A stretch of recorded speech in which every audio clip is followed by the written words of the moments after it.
morning and welcome to Morning Movie News, where it seems on Friday afternoon, Jared Leto's dream of becoming a comic book movie character came one step closer to reality. Yes, it seems Jared Leto is eager to join whatever cinematic universe will have him, because obviously he sees what it can do for your career. Now, of course, the big headline on Friday was that Warner Brothers is considering him to play the Joker in their upcoming Suicide Squad movie. And as exciting as that rumor is, what's equally exciting is the path that's gotten Jared Leto to this moment.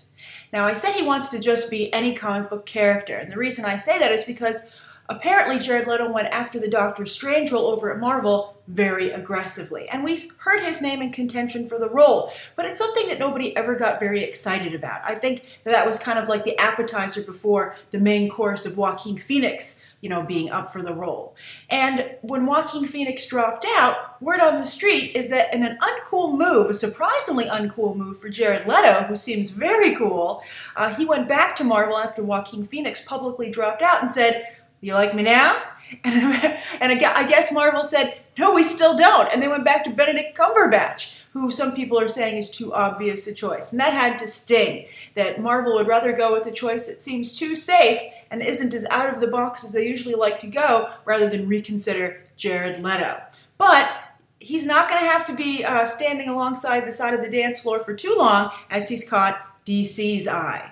Now, I think this is a great idea to have Jared Leto play the Joker, and I think a lot of people have gotten very excited about it. So this says two things. One, hey, sometimes it's not so bad if you don't get the first thing that you really wanted, because something that's even better suited for you comes along. So he doesn't have to feel bad about the Doctor Strange role at all, because look, he's gotten something that's better, not only better suited for him, but which is a much more important role and much more iconic.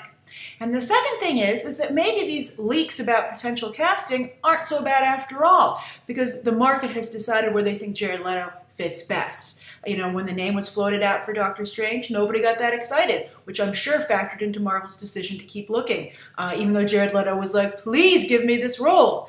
And now that the word is leaked from Warner Brothers, they're considering him for the Joker, and everyone's like, "Oh, I kind of like that," then Warner Brothers can feel comfortable moving ahead with these negotiations. And maybe everybody's reaction, by the way, to Benedict Cumberbatch, it might be what slowed down that official announcement. Maybe Marvel saw how everybody reacted and was like, "Hey, wait a minute, but can we really pull the trigger on Doctor Strange again? How many times are we going to cast this role?" So I think Jared Leto, fantastic choice for the Joker, and as long as he doesn't try and do a Heath Ledger light, and I think that while Jared Leto is also, they're both Oscar-winning actors, Heath Ledger for his role as the Joker, I think that Jared Leto just can't duplicate what Heath Ledger did. It was very special. It was, again, iconic. It elevated not only Heath Ledger, but the character itself. It turned the Joker into something new. And I think that's why there's been some confusion as to how to depict the Joker, you might have noticed, after Heath Ledger's performance. He's all over the place. He's being depicted quite differently in the comics. I think they're just not quite sure what to do with the character without making it seem like they're just doing Heath Ledger. I think the comics don't want to be beholden to Heath Ledger forever either. I don't think they want you to look at a character on the page and see an actor. They want you to see this iconic character that's supposed to last forever. And I think if Heath Ledger can do a different kind of Joker, that will go a long way, not only towards helping Jared Leto's career, but, with all due respect to Heath Ledger, kind of taking the character back to its timeless position where it needs to be, that it won't always just be what Heath Ledger created, because it was so strong. And I think that the temptation to just try and do what Heath Ledger did is going to be very tempting. But I think if Jared Leto and David Ayer can avoid that, they're going to be in a very good space. I also like, of course, the idea that this is getting closer and closer to the Assault on Arkham animated movie. That's what I want to see the Suicide Squad movie be, and so I'm so happy they're considering the Joker for that. And while I had thought that maybe Margot Robbie would be Harley Quinn, it looks like another actress is being courted for that role, and that's actually a model who's trying to become an actress, and she's actually quite well known over in the UK, and that's Cara Delevingne. Cara Delevingne, you might be familiar with her. I think she right now does ads for Topshop.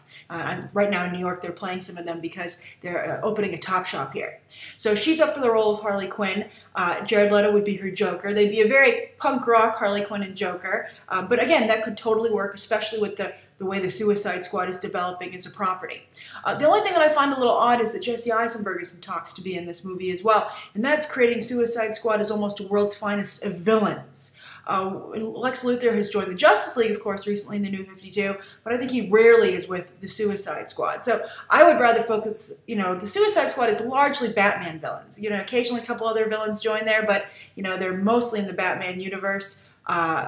Whenever they go into missions, usually kind of tends toward that arena. So I would like to see it stay that way. I'd basically love a live-action Assault on Arkham. I think that would be very interesting. And it would, giving David Ayer that kind of, that map would keep him from maybe making some mistakes with the property. But we'll see what happens. I'm curious to what you think. What do you think of Jared Leto in the role? Do you think this is a better choice for him than Doctor Strange? Do you want to see him do Heath Ledger light, or do you think he can do Heath Ledger hardcore? Or do you want to see him take the character in its own direction? What do you think of Cara Delevingne as the potential Harley Quinn? And who does that mean Margot Robbie is playing? And then what do you think about bringing Lex Luthor into the Suicide Squad? Do you think it should stay mostly like a Batman-centric team, or, that's becoming a problem for the DC Cinematic Universe overall? Do they have to be so Batman-centric, or is it important to try and remind people there are other heroes and rogues galleries in the mix? All right, so that's the first story of the day. Very exciting story, and I think it's one of the best casting decisions to come out of DC, period. Jared Leto is the Joker. I hope they make that happen. Oh yes, and of course, casting. How do you feel? Do you feel any differently about casting leaks now when you see that maybe they can do some good? All right, so the second story of the day is that they have had a big announcement over the weekend about Warcraft. That film, of course, is slowly marching towards theaters. It's been pushed back to get out of the way of Batman v Superman, Dawn of Justice. Duncan Jones is directing his first big blockbuster movie, Moon, Source Code. He's a very talented director. I love Moon. I always say you should watch Moon if you can. Source Code also not a bad movie. He was up for a slew of films, Man of Steel. He's never been picked until he got Warcraft, and this is really his chance to prove himself. And he's had very long to make this movie because they had to keep pushing it back, so it should be really good. So they decided to release some posters. There's also been some casting announcements, but I'm going to make a more in-depth video about that this week. So I just want to talk about the posters today because that's the only visuals that were released for the film. And they have one for the Alliance and one for the Horde. It's like, oh, which one do you want to join? It's kind of like Team Edward or Team Jacob, that kind of whole mentality of pick a side, Team Marvel or Team DC. It's fun to pick a side to root for. And as soon as I saw these posters, I was like, man, I'm total Alliance. As you know, from my coverage of Lord of the Rings, I love elves. They are on the side of the Alliance, but there are certainly those who like orcs, and the darker, earthier side of fantasy. And you guys are going to go probably towards the Horde. Although when I see these two posters, I'm like, do I want like a hammer with fur on it, or do I want that gleaming sword with a lion head on it? It just looks so majestic. I mean, I'm just curious, when you see these two posters, is the side that you want to be on crystal clear, and which way do you go and why? I know that I love everything about that kind of side of fantasy with the elves and the magic. I just think that's going to be so cool. So to me, no problem, the Alliance. But I think this is a great way to start the campaign.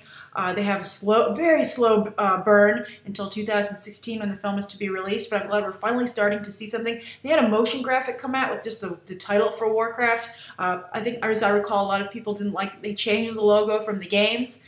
But I think this Warcraft is and I'm sure a number of video game fans feel the same way, we want it to get to be done right, because this is the potential beginning of a video game movie renaissance like we're currently experiencing with comic books. So the quality has to be there. I think that Warcraft and Assassin's Creed are like litmus test movies where not only Hollywood but the video game industry can see if this is doable. And if these movies make it big, and to make it big they have to be done well and they have to be advertised well, more on that with the viewer question, we'll see more video game properties heading into the silver screen. So I think it's very exciting, and I think so far so good. I think this is the best thing I've seen come out of Warcraft. I think their cast is pretty iffy. I think there's no big stars there, but we'll see what happens. Maybe Duncan Jones could be the star here, like Christopher Nolan with Interstellar. But I think audiences aren't as familiar with his work, so it's going to be hard. But Legendary, of course, is behind this film, and they are something of a star production company, so maybe they can use their muscle. They're very good at launching movies. I didn't like Godzilla so much, but the ad campaign was one of the best I've ever seen, and that's all thanks to Legendary's PR department. So they have the opposite problem of DreamWorks. Their movies aren't always that great, DreamWorks Animation, but they sure know how to get people interested in them and to see them opening weekend. All right, so that's the second story of the day. The third story of the day was actually sent to me by Nicholas Yanes, a BTT viewer, Nicholas Yanes, about interns in Hollywood, and that it's really becoming a problem. It's just been a domino effect from that initial lawsuit over at Fox Searchlight for Black Swan. Now, as you might recall, a number of interns sued, but there was one apparently who was, patient zero or intern zero, who got this whole ball rolling and has really destroyed internships in Hollywood to the point where Fox has done away with their program entirely because they're in the middle of this huge lawsuit. But other big studios have decided that they're going to pay their interns because they don't want to be sued, minimum wage, which can be quite costly. That's about, I'd say $60 to $70 an intern a day. And they like to have interns work as much as possible, and it's a very sticky situation. But in this article, and I'll put the link to the article in the video description here so that you can read it and check it out and see how you feel about this, because internships are an important part of the industry. But the whole problem, I think, Fox brought upon themselves because they hired a 40-year-old intern. This was a man who had worked in another industry, I believe finance, if memory is correct. You can check it out in the article. They have a photo of him. But because there was a recession and he couldn't follow that career path anymore, he said, hey, you know what? This is a great time for me to go and pursue my dream in Hollywood. And he heard that they were looking for interns over on Black Swan, and he applied, and they actually hired him as an intern in the accounting department, I believe, because of his background in finance. And to his credit, they had him doing like an actual job and just calling it an internship, and that's not appropriate. You shouldn't be abused that way. If you feel your job is something someone could be paid for, not only are you being abused, but that the person who would actually take that job, maybe it could be you if you're 40, isn't getting paid. So they really should have hired him on as an accountant. But I wonder if this guy would have taken the job because he didn't want to be in the entertainment industry, I think, in that way. Maybe he did. He never clarified. But they should have just hired him. And if they had been paying him minimum wage, I guess to some degree they would have. But the reason you can't hire somebody to be an intern who's out of school, and I've had people ask me this who are out of school, how do I get into the film industry? And I'm like, well, if you're not in school, it's very hard to be an intern. And here's the reason why. When someone's in school, you're not responsible for their livelihood because their parents still are, and they're still in school, and they have a whole support system set up where they live on campus and they have classes, and their parents are still supporting them somewhat financially, and they don't have as many expenses because that's your meals, etc., are covered in school to some degree. Now, I know, of course, some people have a hard time even with that situation financially, and I'm very respectful of that, but still, there's a structure that's supporting the student that doesn't involve the company. But when someone's out of school, an employer, and this is the way it should be, even if it's an employer of an intern, that person is responsible to a large degree for that person's livelihood, making sure they have a home, they have enough money to eat. And I'm sure you could go to this person and say, oh, don't worry about it, I'm willing to sacrifice for my dream of being in the entertainment business. But eventually, you're not going to feel that way. Eventually, you're going to be like, you know what, I don't have enough money to live on. I don't have enough money to eat. And it's just a bad situation all around. That person, the intern, now feels taken advantage of. They get angry at their employer for not paying them. And then the employer is like, well, you know what, I don't have the budget for a paid employee, hence the intern. And, I never agreed to take responsibility for you. And don't you remember when we had this deal at first? You said you were okay with this. What happened to that? So I just think you can never hire, whether or not the person is paid or not, you can't hire an intern who isn't in school. It's just a bad idea for everybody. And if you're not in school, it's no longer appropriate for you to intern because it's going to hurt you in the long run. You just shouldn't do it. Interns are students. Now this is where it gets tricky because you might think, well, Grace, the way you describe this seems pretty black and white. Well, if someone has to intern for credit, that means they're paying to intern. It's a very tricky and delicate situation, and I wish there was a different way to handle this. I wish that you could intern for credit. I'm actually starting to look out for interns here for Beyond the Trailer, and I'm running into the same problems. I don't have the budget right now to pay for an intern, but I feel very guilty making somebody intern for credit because I know how expensive that can be from when I was in school and I was interning. Let's not discuss how I did things because I don't want to get in trouble. But I don't want to pay literally hundreds of dollars to intern. It seems ridiculous to me because that's what it costs for the credits that you have to pay for whenever you're in school. So I don't think that's a good system either, and I think it asks too much of the intern. So I wish there was a way that you could just intern and everybody agreed, it was like some kind of contract between the school and the employer, that it was just, hey, it's free, this person's helping out, and you can monitor the program to make sure that I'm not taking advantage of them by what I ask them to do. But it's a really, really difficult situation, and because there's so much legal stuff that's come into the picture, I think it's really hurting the opportunities for certain people. And now you have people suing, say, oh, well, you had me as an intern and you never, wanted to hire me for a full-time job. That's not the case either. It's a very weird situation. You could intern at some places where they do hire you, but then you have to realize, what kind of internship are you looking for? Are you looking for experience in the field that you want to be in, or are you looking, for a potential job down the line? That's something you should be asking in the interview when you apply to internships to see what kind of internship you want. It's a very weird situation, and I think that this guy, this 40-year-old who came in here, just kind of messed it up for a lot of people, because I think that people will be very wary of interns going forward and making those connections and what it could potentially do for you. But I'm curious to what you guys think. Go read the article. If you've interned or are interning now, share your own experiences, and what do you think? What do you think would be the best solution here? Because I think the one we have now, not very good. All right, so those are the 3 stories of the day. The viewer question comes from Dan Miller, and Dan says, Grace, with How to Train Your Dragon 2 and Edge of Tomorrow's recent examples of terrible ad campaigns that failed to get people in the theaters, How to Train Your Dragon 2, yes, I think that's certainly more successful in Edge of Tomorrow, but I would say that the success there is attributable again to word of mouth. So Dan continues saying, what do you think constitutes a good ad campaign? Interstellar is playing it very close to the vest, but it is constantly being promoted. You said in your Into the Woods trailer review that Disney needs to really blitz from now until Christmas if they want the film to do well. On the other hand, The Amazing Spider-Man 2 is advertised all up and down, but the film itself was poorly received by many fans. Is this an example of good advertising for a subpar film? Yes, I think The Amazing Spider-Man 2, to start off, that's where I guess I'll start answering your question, Dan. I think The Amazing Spider-Man 2 had a fantastic ad campaign. Everybody knew it was going to come out, and I think a lot of people are interested to see it. The problem is that, again, as you said, it wasn't a very good movie. I know some people will argue that point with me, but I think overall it's been agreed it's not very good because they're rebooting the entire Spider-Man cinematic universe for the 3rd time already because they're so unhappy with the way this is performing. But what really happened to The Amazing Spider-Man 2 is that it opened overseas early with the hopes that buzz would start to build here in the States. But instead, negative buzz started to build. The reviews came out, everyone was like, this isn't that good. And also online, everybody who'd seen it overseas was telling everybody here in the United States, it's not that good. And so people became skeptical immediately. Then the first wave goes to see it Thursday night, like myself, and says, oh, it's not good. Overseas is correct. This is not a very good movie. And that just snowballed and just totally took out The Amazing Spider-Man 2.